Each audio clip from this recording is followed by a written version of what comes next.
No versículo 17, quando ele é indagado pelas pessoas de quem tinha curado ele fala que quem curou ele pode ter sido um profeta. Então, no versículo 17, ele visa que Jesus era um profeta, porque Jesus fala para ele que ele era o filho do homem. E na narrativa do Antigo Testamento, a gente encontra diversas passagens que falam de profetas que se pronunciavam como o filho do homem, né? Jeremias, Isaías, entre outros. Filho do homem, vai e diz ao povo de Israel o seu pecado. Ou seja, esse título de filho do homem era justamente dado a profetas. Por isso, o cego tem essa visão. Então, o ladrão da narrativa, nos olhos de Jesus, não é o diabo, e sim os religiosos que todas as vezes que estavam de frente com Jesus acabavam se opondo a Jesus.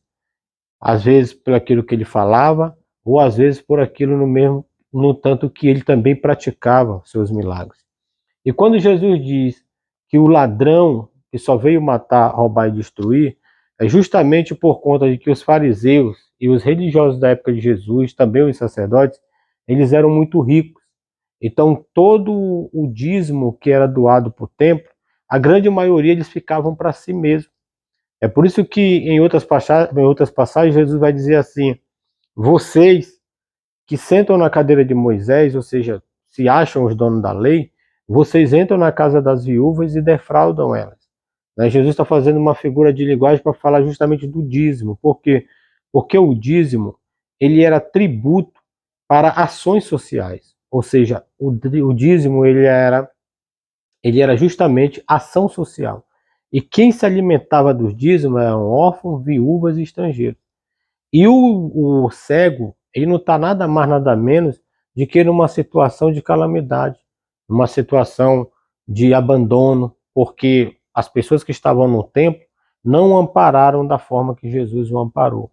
Então, o ladrão da narrativa de João 10:10 nunca foi o diabo, não é o diabo e nunca será o diabo, mas se os religiosos que se opuseram contra a missão de Jesus, né, na sua vinda ali, segundo a narrativa. E Jesus vai e afirma para eles que eles são o ladrão, porque o ladrão, ele pula a cerca do aprisco e rouba as ovelhas, diferente do pastor, que quando o portão é aberto e o pastor chama as ovelhas, elas conhecem a voz do pastor e vêm até eles. Então, essa é a verdadeira interpretação, que tudo ocorre através de uma cura, né?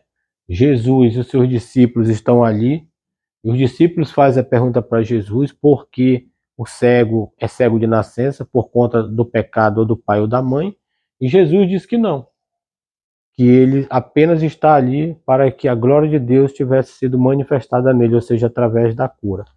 Então, o João 10:10, o ladrão que veio para matar, roubar e destruir, não é Satanás, não é o diabo. E sim os fariseus e os religiosos do templo, né, que estavam ali tirando tudo que deveriam dar para que aquelas pessoas que estavam naquela situação igual a do cego pudessem ser amparadas por eles, mas disso nada eles fez. Tá bom, pessoal? Essa é a interpretação. Leiam a passagem toda, do capítulo 9 até o capítulo 10, versículo 10, que aí vocês podem ter ainda mais indagações, né? Porque eu fiz só um breve resumo de tudo, para o vídeo não ficar longo.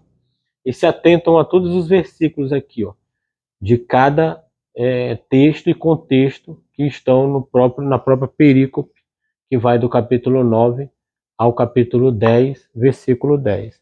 Beleza? Paz a todos.